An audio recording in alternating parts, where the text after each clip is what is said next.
Yang aku rasain selama pandemi ini stres dan bosan. Awal-awalnya kayak gitu. Karena kan takut ya, mau kemana-mana juga takut, ketemu orang takut, keluar takut. Tapi kalau sekarang sih dinikmatin aja, diambil sisi positifnya aja.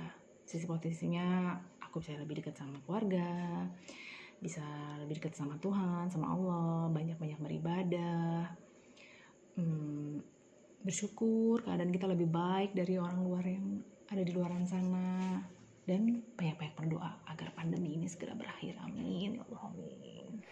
Yang pertama yang gue rasain selama pandemi ini ya the bad side-nya dulu deh ya. Karena sekarang kita jadi jauh dari keluarga.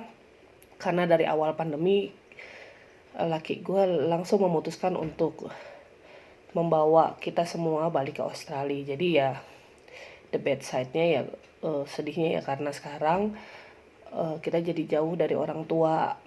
Tapi good side-nya banyak nih sebenarnya karena kita bisa punya banyak quality time sama anak-anak ya kan, apa-apa pokoknya prioritas keluarga. Terus yang kedua tuh lebih fokus ngajarin mereka sekarang tuh ya tentang kebersihan. Jadi apa-apa tuh prioritas jaga kebersihan ya gitu. Karena memang itu jadi yang terpenting saat ini untuk kita biar bisa selalu sehat gitu. Pertengahan Maret itu udah mulai lockdown ya, karena waktu itu penambahannya drastis banget. Sehari itu bertambah kasus itu sampai ribuan gitu, sampai 8.000 gitu. Jadi terpaksa harus lockdown gitu. Semua toko semuanya tutup deh, toko, sekolah tutup, kerjaan semua tutup. Yang buka itu supermarket aja ya, supermarket tertentu gitu yang tetap buka. Toko-toko kecil semua tuh, restoran kan udah pada tutup semua. Jadi orang-orang tuh udah di rumah semua gitu, di rumahin semua gitu. eh Walaupun New York termasuk kota yang maju ya, yang modern, tapi rasanya nggak akan sanggup juga ya kalau ngalamin kayak kemarin gitu. Nggak siap gitu, harus ngadapin yang ribuan begitu gitu. Mencekam banget suasananya. Kita tuh mau buang sampah aja tuh takut gitu ya, soalnya kan lagi puncak-puncaknya gitu kan ya, terbanyak di dunia gitu. New York jadi Maret April tuh jadi kota COVID terbanyak di dunia gitu. Jadi dan tempat gue tinggal itu salah satu pusatnya gitu, salah satu pusat terbanyak gitu, salah satu kota terbanyak COVID gitu. Jadi secara nggak langsung gue tinggal di epicentrum of COVID gitu di dunia gitu. Serem banget ya, serem banget gitu. Selama kurang lebih kita 7 bulan harus stay at home, mengurangi kegiatan di luar. Jadi aku berusaha untuk cari kegiatan yang bisa full aku lakukan di rumah, yang jauh bermanfaat dan bisa mengisi waktu. Salah satu yang menarik buat aku adalah berkebun. Aku mulai ini kurang lebih sekitar 5 bulan yang lalu. Ini aku mulai nanam dari biji, entah itu biji sayur, buah, atau bunga. Ada yang aku semai di media tanam, ada yang aku coba dengan hidroponik. Ya, melihat mereka berproses mulai dari biji, bertunas, lalu tumbuh, itu buat aku sih bisa jadi stress relief ya. Jadi dalam keadaan seperti ini aku berusaha untuk tidak selalu melihat sisi negatif, ambil sesuatu yang positif. Dengan kita di rumah saja, kita bisa jadi lebih dekat dengan keluarga, bisa keluar dari comfort zone kita. Bagaimana caranya menciptakan atau mencari sesuatu kegiatan yang bisa mengisi waktu kita lebih kreatif. Dan satu hal lagi, buat kita bisa jadi lebih bersyukur bahwa sampai saat ini kita masih diberi kesehatan saja. Awalnya itu kaget, sempat bingung mau ngapain karena tiba-tiba pas hari Jumat, ingat banget itu pertengahan Maret, dikasih tahu di kantor kalau mulai Senin kita harus kerja di rumah karena Barcelona, Spain pada umumnya itu fully lockdown. Sempet bingung mau ngapain, tapi waktu itu karena masih kerja, masih ada aktivitas lah ya sehari-hari. Tapi lama-lama karena lockdownnya itu sampai bulan Juli, dan tipikal orang di sini tuh persis kayak orang Indonesia yang bukan harus ya, yang seneng hangout, yang seneng kumpul-kumpul. Jadi berasanya yang bosen, bener-bener bosen. Tapi untungnya bisa di rumah, bisa punya banyak waktu dengan keluarga di sini juga sama teman-teman di Indonesia. Apa pengalaman kamu? Atau apa yang kamu rasakan terhadap pandemi? Ya, jelas saya satu-satunya di batch 328 yang tinggal sendiri. Sebelum dan masa pandemi. Jelas saya merasa kesepian. Jelas saya mengalami 2 lebaran. Lebaran Idul Fitri, lebaran haji sendirian. Sholat Id sendirian. Puasa sendirian. Sahur dan buka puasa sendirian.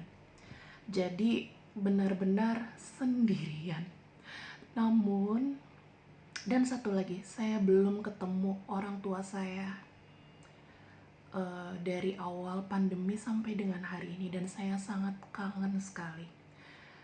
Lalu yang harusnya ada beberapa acara penting di tahun 2020 ini terpending. Dan kita serahkan semua urusan kita itu sama Allah, udah itu aja. Insya Allah pasti ada waktu yang baik. Dan kita harus bersabar dan kita harus kuat. Itu. Lalu alhamdulillahnya saya menjadi lebih dekat kembali dengan batch 328. Teman-teman, sahabat, semua keluarga kedua saya batch 328. Kenapa? Awalnya karena pengalaman hidup saya butuh waktu untuk sendiri. Saya benar-benar menghilang dari pergaulan, menghilang dari pertemanan. Tapi syukurnya, alhamdulillah, Julian, salah satu sahabat saya, mengontak saya, bilang, yuk Niken, kita kumpul lagi di grup 328. Dan kayaknya karena COVID ya, dan kita butuh temen ngobrol, kita butuh berkomunikasi via virtual gitu, kita butuh sharing selain sama Allah tentunya. Dan akhirnya alhamdulillah, oke Jul, aku join lagi gitu. Dan akhirnya saya merasa pribadi menjadi kembali dekat dengan kalian semua, dengan sahabat-sahabat saya. Dan alhamdulillah kita menjadi lebih care. Merasa gak sih kita menjadi lebih dekat, kita menjadi lebih produktif dalam pandemi, kita menjadi lebih terbuka, dan kita punya kebiasaan baru masing-masing, kita punya hobi baru masing-masing. Dan dengan berkumpulnya kembali 328 ini alhamdulillah menghasilkan banyak karya yang positif ya, banyak challenge, dan kita saling care terhadap yang ulang tahun, dan ada beberapa aktivitas positif lainnya secara virtual. Dan ya alhamdulillah semuanya, jadi ternyata segala sesuatunya gak ada yang buruk, semuanya ada hikmahnya. Itu sih. Kalau untuk hal negatif kayaknya saya nggak perlu cerita ya.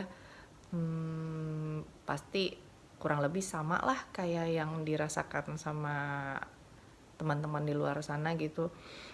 Saya cuma mau menceritakan satu kata yang bisa menggambarkan pandemi ini untuk saya dan keluarga. Pandemi itu momen penyadaran. banyak hal yang menyadarkan kami seperti satu urusan kesehatan ya. Sudah 8 bulan ini alhamdulillah kita tuh berusaha hidup lebih sehat lah, merubah pola makan, pola hidup, menjadi lebih aktif, banyak bergerak, karena ternyata sadar kalau tanpa sehat itu tuh yang lain gak bisa berjalan gitu. Terus yang kedua, sadar kalau keluarga tuh yang terpenting, keluarga itu cukup gitu. Ternyata bukannya saya melupakan teman-teman di luar sana gitu, tapi ternyata nggak perlu kok kayak harus nongkrong sama temen, terus sibuk sama teman sendiri gitu, kadang sampai lupa sama anak gitu. Ternyata keluarga itu tuh cukup gitu. Mereka tuh yang terpenting buat hidup saya. Kemudian sadar kalau hidup itu sebenarnya bisa mudah dan simple. Banyak kebahagiaan-kebahagiaan kecil yang bisa kita dapat dengan hal yang mudah gitu.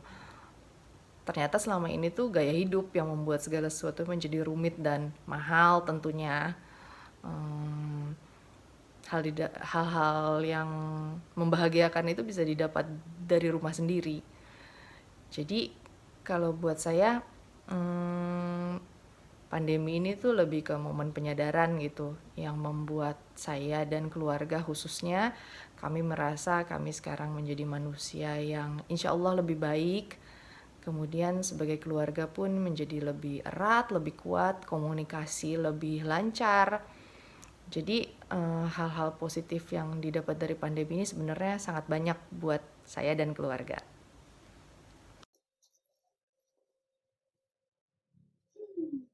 Alah, Coronas kok nggak kelar-kelar ya, ini gimana toh ya zaman segini dari mulai bulan Maret sampai bulan November uripku kok digantung. Kalah kan pacaran ora digantung, sebulan digantung aja udah diputusin. Lah kok Coronas 7 bulan digantung mau mutusin ya, masa mau bunuh diri ya nggak bisa.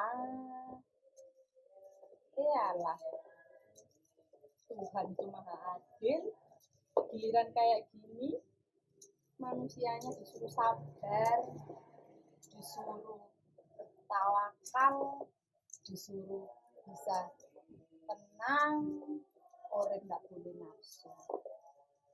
Kayak gini nasibnya yang tinggal di Bali, nggak bisa punya penghasilan, semuanya tuh tergantung pariwisata, international flight di close, ya masyarakatnya, rakyatnya, yo ambillah ora iso, golek duit susah, semuanya tempatnya sepi, kayak kota mati. Tapi jangan salah, kita ibu rumah tangga tidak boleh menyerah. Alhamdulillah, meskipun dampaknya di suami yang pegawai hotel besar sekali dampaknya ya, gajinya dipotong jadi 25%. Tapi ya nggak apa-apa, meskipun gajinya kecil, alhamdulillah disyukuri masih punya gaji. Lihat yang lain-lain di Bali nggak ada gajinya, kasihan toh. Lah itu kita jadi orang itu nggak boleh ngesulo. Gusti Allah itu adil. Lihat kayak gini, saya dikasih penggawe, dikasih pekerjaan, bikin jantung. Lihat toh kegiatan tiap hari, alhamdulillah kegiatan tiap hari bisa ngasih makan orang di rumah, bisa bikin jamu awet, kuat, jamu sehat dari corona ada, alhamdulillah jamunya laris, banyak yang suka, banyak yang mau. Nah itu makanya Tuhan itu adil, Tuhan itu nggak tidur, di mana ada yang ditutup rezekinya, di situ dibuka Tuhan rezekinya, makanya kita nggak boleh enak toh. Makanya hidup itu dinikmati. Di mana ada kesusahan, di situ ada kemudahan. Kemudahannya di Bali sekarang apa? Nggak ada macet, mau kemana-mana lancar, nggak ada bis besar-besar, pantai sepi, mau kemana-mana enak, mau main air, nggak usah uyel-uyelan, enak toh. Makanya jadi perempuan tuh harus aktif. Pandemi-pandemi kayak gini nggak bisa apa ya, kalau bahasa Jawanya itu jaga no, kalau bahasa Indonesianya itu depend on suami, nggak bisa kayak gitu. Kita harus pinter cari duit juga, tapi anak-anak di rumah harus tetap diperhatikan ya teman-teman. Batch 328 kan selalu hebat ya. Jadi kita semua harus tetap berjuang. Usia nomor sekian, tapi perjuangan kita ya ABG yang mau ujian Eptanas ya. Ya wes, itu aja dari saya ya. Yang penting pandemi boleh pandemi, boleh digantung sama pemerintah. Mau dibuka kapan flightnya, mau dibuka kapan jalur-jalur penerbangan, jalur-jalur transportasi yang masuk ke Bali, terserah pemerintah. Kita tahu pemerintah tujuannya baik. Yang pasti biar rakyatnya sehat, biar rakyatnya itu jauh dari coronavirus ya. Coronas of coronas, Anda memang luar biasa. Bye. COVID, pakai masker, lindungi dirimu, keluargamu, dan lingkunganmu.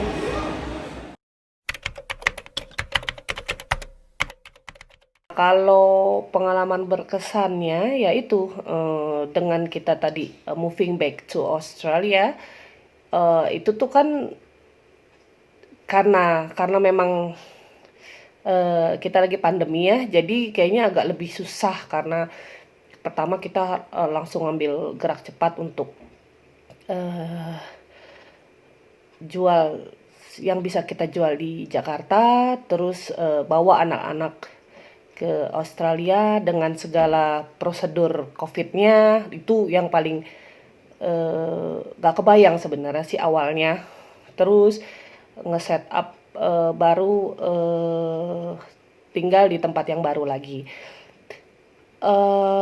Yang paling berkesan ya itu ya saat bawa anak-anak dari rumah ke airport sampai akhirnya tiba di Australia, karena dengan segala macam protokol COVID-nya, kebayangkan bahwa 2 anak balita, nggak balita juga sih, udah gede, cuma maksudnya 9 sama 6 tahun di airport dengan segala kelengkapannya kayak masker, face shield yang nggak boleh dilepas selama kita perjalanan 7 jam flight dari Jakarta ke Sydney. Kita harus ngejalanin 14 hari mandatory quarantine dengan, kebayangkan dengan bawa 2 anak kecil tinggal di dalam satu tempat yang gak boleh keluar-keluar, gak boleh ngapa-ngapain gitu. Jadi kayaknya tuh yang dari Jakarta tuh udah kebayang ini gimana makan, gimana mereka main, gimana ngirup udara segar gitu kan selama 14 hari ada di dalam satu ruangan. Ternyata mungkin makanya itu ya, kita harus selalu bersyukur karena yaitu selalu dapat yang baik-baik selama pandemi ini. Kita dapat servis apartemen yang lumayan besar ukurannya di Meriton Sussex Street. Akhirnya anak-anak juga nganggapnya itu bukan kayak di karantina, itu jadi kayak liburan aja gitu, karena ya dapat tempatnya luas, fasilitasnya enak, dapat dapur pula gitu. Dan yang lebih enaknya lagi, karena kita udah ngerencanain ini dari jauh-jauh hari, jadi suamiku udah duluan keluar dari karantina, dan selama kita yang di karantina nih, aku dan anak-anak, dia bisa bawain banyak makanan tiap hari ke apartemen. Jadi kayaknya rasanya fine-fine aja selama di karantina, alhamdulillah. Well, yang paling berkesan buat gue itu di masa pandemi, awalnya gue yang jarang di rumah, jadi sering di rumah sekarang, ngajarin anak, nemenin dia sekolah yang pasti. Dan ya banyak hal yang bisa gue lakukan di rumah sih memang. Actually gue akhirnya bisa bikin cake, bisa masak. Tapi yang benar-benar berkesan, kebetulan pandemi ini laki gue sekolah dan kita harus pisah jarak antara Bandung Jakarta karena dia sekolah di Bandung. Jadi bolak-balik Bandung Jakarta, Jakarta Bandung. Itu gue lakukan seminggu sekali deh, setiap weekend kita berangkat Kamis atau enggak Jumat sama anak gue berdua aja. Awalnya sih pisah ya selama sebulan karena dia benar-benar di lockdown, nggak boleh kemana-mana ya karena COVID-19 ini untuk menjaga semuanya kan. Tapi akhirnya kita bisa ketemu tapi dengan syarat ya setiap kesana harus rapid test. Itu gue jalanin, kita jalanin karena memang semuanya harus ada konsekuensi untuk keamanan bersama juga. Kita nggak tahu kan di luar sana banyak orang juga yang mungkin tidak terdeteksi untuk keamanan sendiri. Gue jalanin semua bareng anak gue. Ya ada resiko sih, semua memang harus gue ambil. Jadi gue berharap pandemi ini segera berlalu, Indonesia cepat pulih dan semuanya kembali ke keadaan semula.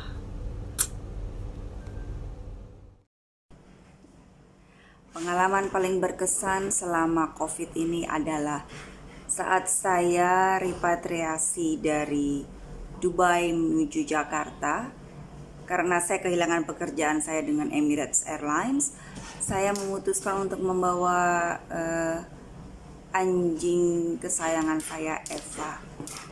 Eva saya rescue dari shelter di Dubai. Eva, come here. Wah!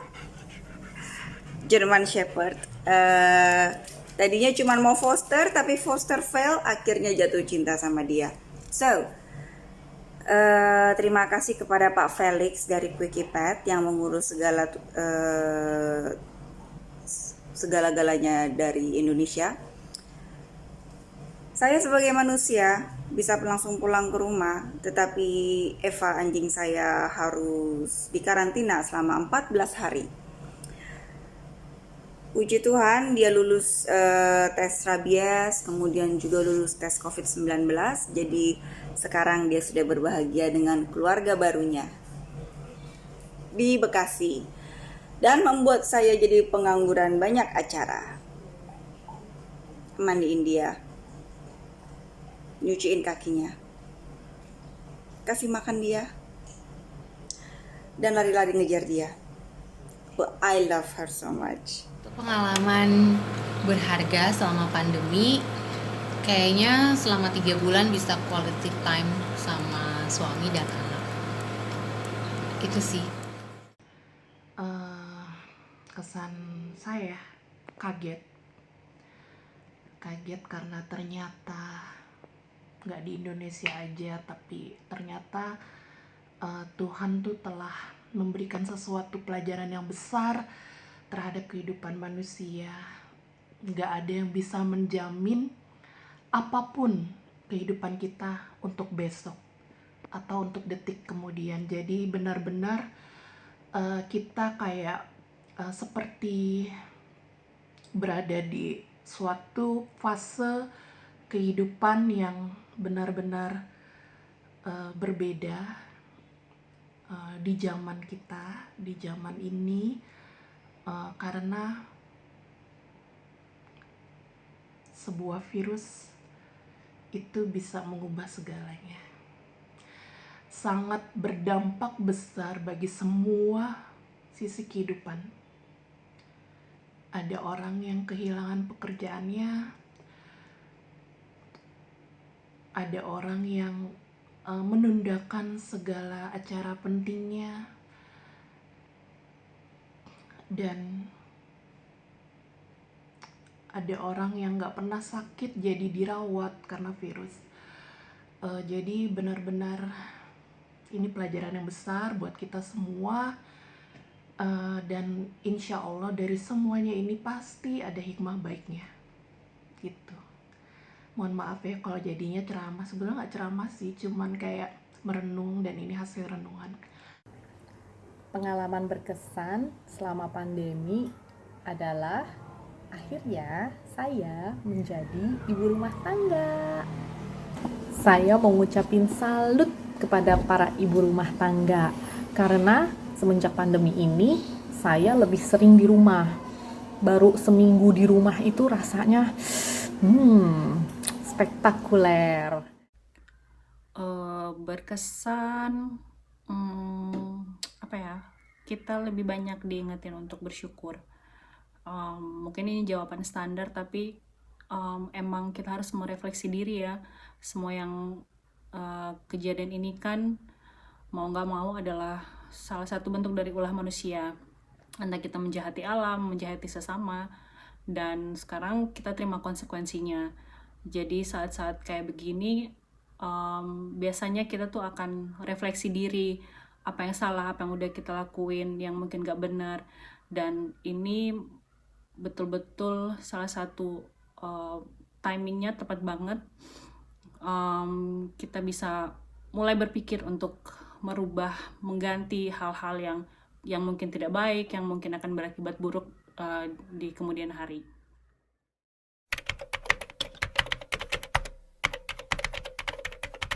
Akhir Maret tiba-tiba suami sakit gitu, padahal waktu itu kita udah gak kemana-mana gitu ya. Grocery pun kita udah yang delivery gitu, laundry pun kan karena udah tutup gitu, jadi kita udah yang laundry di rumah gitu, manual, karena kan di apartemen saya tuh nggak ada mesin cuci, jadi kita tuh manual gitu nyucinya. Laundry mah tutup ya terpaksa gitu pakai tangan di rumah. Jadi di rumah tuh udah gantung baju semua gitu, gantungan baju semua udah kayak apa gitu kan. Terus nggak tahu juga gitu sakitnya di mana gitu. Kita waktu itu nggak tahu juga dia sakit flu biasa apa sakit covid gitu, kita nggak bisa tes karena waktu itu masih terbatas ya tes itu. Udah gitu pemerintah juga menyarankan kalau misalkan kita pun sakit jangan dites dulu deh gitu kan, karena harus ngantri, kita malah terekspos gitu kan sama virus. Jadi kalau misalkan mild gitu udah diem aja di rumah gitu, kecuali udah nggak bisa nafas, udah nggak bisa batuk. Nah alhamdulillahnya sakitnya itu walaupun ngalamin semua simptomnya gitu ya, tapi nggak ada batuk, nggak ada sesak gitu. Jadi ya udah kita diem aja di rumah gitu. Alhamdulillah gitu 3 hari sembuh ternyata gitu. Nah suami sembuh, gue yang sakit gitu karena gue lebih parah gitu, gue lebih parah dari dia gitu. Padahal tuh gue tuh nggak punya riwayat sakit apa-apa, suami malah punya paru-paru gitu kan. Tapi gue yang lebih sakit gitu.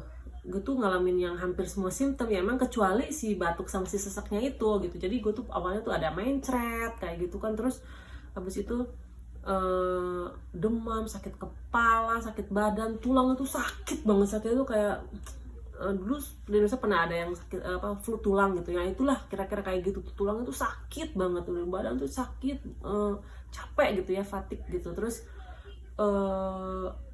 tapi hilang rasa, terus mulai tuh hilang rasa, hilang penciuman gitu. Tapi alhamdulillah gitu di hari ketiga si demamnya tuh hilang gitu. Habis itu tapi masih berlangsung ya selama seminggu ke depan tuh masih yang muntah gitu, masih yang nggak bisa makan. Terus tapi berangsur membaik gitu ya, 2 minggu kira-kira 2 minggu baru pulih gitu ya penciuman sama rasa gitu ya. Karena itu tuh asli ya, si kayu putih sama balsam yang segitu nyengat itu nggak bisa kecium sama sekali gitu. Baru ngalamin kayak gitu, baru banget ngalamin. Yang biasanya kan kalau sakit nggak enak ya, nggak enak makan, udah biasa gitu kan, udah biasa ngalamin. Tapi baru kali ini ngerasain yang sampai nggak bisa nyium sama sekali gitu, nggak bisa kecium gitu ya. Kayu putih nyium itu, nyium wangi yang menyengat-nyengat itu nggak bisa kecium gitu. Aneh banget gitu kan. Tapi ya waktu itu kita nggak tahu juga ini benar covid nggak ya gitu. Tapi ya udahlah gitu kan, yang penting udah sehat gitu. Terus pas Juni kebetulan keadaan juga udah mulai membaik gitu ya. Terus alhamdulillahnya keadaan udah membaik. Terus tes juga udah mulai banyak gitu, udah mulai tersedia di mana-mana, udah mulai disarankan juga oleh pemerintah gitu kan. Udahlah kita sekeluarga dites gitu kan, sekeluarga dites, karena waktu itu juga anak-anak sempat sakit juga, tapi alhamdulillahnya tuh anak-anak cuman yang demam, bukan demam sih, anget aja sih sehari. Waktu itu langsung kasih obat, besoknya udah sembuh gitu, alhamdulillah gitu. Waktu itu kan emang yang kita khawatirin tuh anak-anak ya, takutnya kena anak-anak, imunnya mereka belum kuat gitu, tapi ternyata mereka lebih kuat gitu dari kita, mereka cuman anget aja gitu. Jadi pas Juni itu kita ke klinik gitu, gantian gitu ya, ngetes gitu.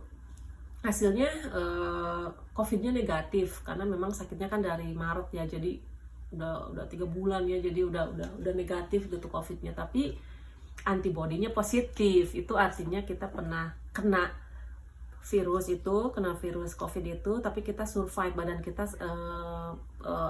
badan kita bisa ngelawan gitu, kita sembuh gitu. Jadi benar yang Maret gue sakit itu ya kena COVID ya, suami juga kena COVID, anak-anak juga kena COVID, gak ada gejala tapi COVID ternyata gitu. Pas jadinya pas tahu hasil kita cuma bisa ketawa ya bener kita COVID gitu, kayak nggak percaya kita bagian kena juga gitu. Ya padahal sih pas waktu Maretnya sih nggak bisa berboro ya, bisa ketawa, takut banget gitu ya orang saat itu, banyak yang meninggal gitu ya, banyak yang orang yang meninggal gitu kan, yang kita kenal. Terus yang truk trailer mayat itu di rumah sakit itu berjejer, saking nggak mampunya rumah sakit untuk menampung gitu ya. Terus funeral home juga katanya crash karena nggak mampu membludaknya yang mau dimakamin gitu kan gitu. Terus kayaknya waktu itu serasa deket banget dengan kematian gitu ya gitu. Jadi alhamdulillah juga sih waktu itu pas Maret nggak tahu, kita nggak bisa tes. Kalau kita sempat tes juga mungkin kita tambah stres kalau tahu itu COVID gitu ya. Jadi alhamdulillah banget kita baru taunya Juni gitu. Dari semenjak itu kita semakin menghargai hal-hal kecil ya gitu, semakin bersyukur hal-hal kecil, dari mulai penciuman gitu kan, dengan keadaan yang sekarang orang-orang pada nggak punya kerjaan, nggak bisa bayaran gitu kan, bisnis hancur kayak gitu-gitu.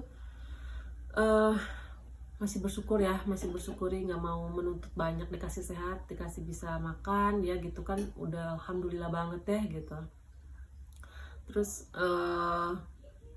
soalnya saat itu juga kita tuh ngalamin banget ya, parah banget gitu kan, yang buang sampah aja waktu Maret April itu ya, kita mau buang sampah aja kayak udah mau perang gitu kan, kayak masker gitu, padahal mau nge-recycle doang gitu, ngebuang kaleng-kaleng gitu ke depan gitu kan, harus pakai masker, pakai gloves, semprot semuanya, udah gitu begitu masuk langsung mandi gitu, saking parnonya tuh, lu buang sampah keluar aja, pas masuk udah langsung ganti baju langsung mandi gitu.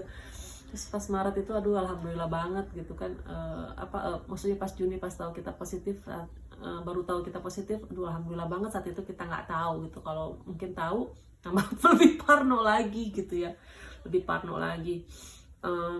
Tapi sekarang ya sih udah membaik, udah nggak separah lagi dulu ya, udah bukan nomor 1, entah nomor berapa, tapi tetap tinggi gitu, tapi udah membaik gitu kan.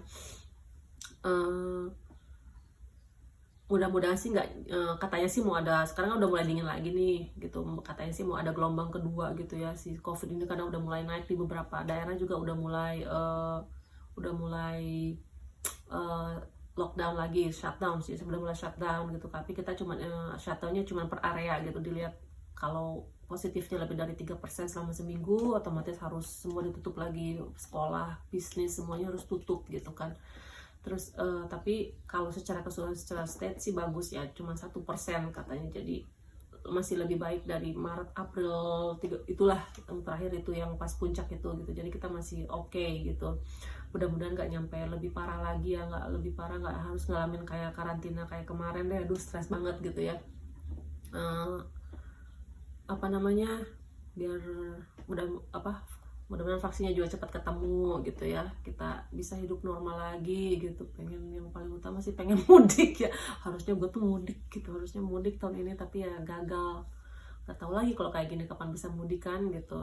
Udah kangen sama keluarga ya di Indonesia, udah pengen ketemu nyokap, pengen ketemu kakak-kakak semuanya lah gitu kan.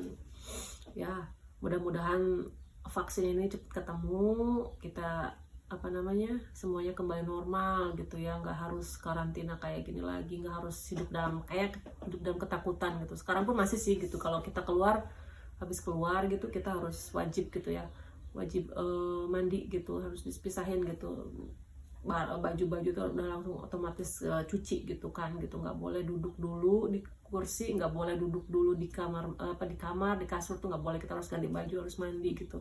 Ya sebenarnya mungkin itu prosedurnya harusnya seperti itu ya, covid nggak covid juga gitu, tapi at least kalau misalkan udah ada vaksin kita nggak terlalu parno gitu ya kayak sekarang gitu. Ya mudah-mudahan vaksin cepat ketemu, semuanya kembali normal lagi, gue bisa mudik. Itu aja sih ya pengalaman dari gue gitu, mudah-mudahan bermanfaat juga ya buat yang lain. Makasih ya.